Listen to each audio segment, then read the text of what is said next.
il y a quelques minutes devant le siège du Paris Saint-Germain à Boulogne-Billancourt. Plusieurs centaines de supporters se sont rassemblés pour protester contre les résultats sportifs, bien sûr, et puis surtout l'image du club qui se dégrade petit à petit. Bonsoir Martin Lange. Bonsoir Jean-François, bonsoir à tous. Alors avant de se demander avec nos experts Nabil Djellit, Anne-Laure Salvatico et Marc Libra si les ultras du PSG sont en train de lâcher irrémédiablement leur club, vous étiez sur place. Quelle ambiance et quel mot d'ordre? Oui, j'étais devant le siège du club, la Factory à Boulogne-Billancourt. Alors au départ, ils étaient quelques petites grappes de supporters de 5 ou 6.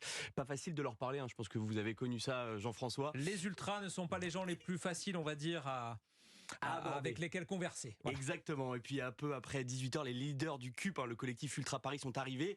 Ils ont distribué un communiqué. Ils ont demandé à tout le monde de se réunir juste devant le portail de la Factory, à quelques mètres des bureaux du club de la capitale. Là, c'était plus impressionnant. 200 à 300 personnes regroupées. Ils ont déroulé une énorme banderole. Paris, qui es-tu? Où vas-tu? M'entends-tu? Et c'est ces mêmes leaders qui ont pris la parole. Alors, ils ont grosso modo repris tous les éléments qu'il y avait dans le communiqué et ils ont commencé à chanter.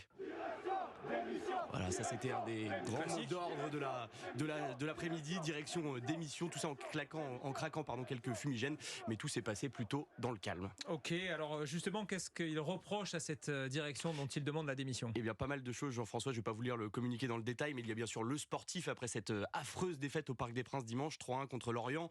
Paris est éliminé de la Ligue des Champions, de la Coupe de France, toujours pas assuré du titre, bref, ça fait beaucoup. Il y a aussi les soucis logistiques, les places du Parc des Princes qui sont trop chères et ce public qui se transforme. C'était criant dimanche contre Lorient. Moins de supporters, beaucoup plus de touristes. Puis il y a aussi certaines consignes passées au groupe de supporters qui n'ont pas plu. Mais surtout, le principal problème quand on discute avec les ultras parisiens, c'est la gestion des stars, des joueurs placés au-dessus du club qui ne sont présents que pour des raisons marketing. Écoutez Lucas, ce qu'il dit résume plutôt bien ce qu'on a pu entendre toute l'après-midi. Ça peut plus durer. On nous prend notre PSG. En quelque sorte, on est en train de nous prendre notre PSG en le rendant bling-bling, en le rendant rempli de stars. C'est pas le PSG qu'on aime, c'est pas un PSG qui mouille le maillot sur le terrain, c'est pas un PSG qu'on aime voir, qu'on aime aller supporter, qu'on aime chanter pour eux.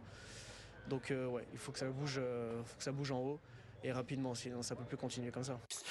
Le meilleur exemple de ce Paris bling-bling, c'est peut-être la nouvelle affaire Léo Messi, parti en Arabie Saoudite alors que ses coéquipiers s'entraînaient pour une tournée promotionnelle. Il a été suspendu par le club, mais parmi les supporters, personne n'est dupe. Si Paris punit Messi, c'est qu'il était déjà assuré qu'il ne prolongerait pas son contrat, disent-ils. Un exemple à peu de frais donc. Est-ce qu'ils agiraient comme ça avec Mbappé? C'est loin d'être sûr, affirme-t-il. Alors on les a vus en début de semaine au Camp des Loges, mais ils étaient plutôt silencieux, c'était des banderoles. Là ce soir, c'était devant le siège du Paris Saint-Germain avec son et lumière. Quelle est la suite? Alors pas de boycott ou de grève des encouragements, ça nous a un peu étonné, mais ils assurent qu'ils vont continuer à supporter leur club jusqu'au bout. Ils seront présents à 3 dimanche pour pousser leur équipe et jusqu'à la fin de la saison. Ils souhaitent surtout rencontrer Nasser El Khelaifi qui pour l'instant n'a pas donné suite à leur demande et ils réclament beaucoup de départs, une remise à plat complète du projet sportif cet été.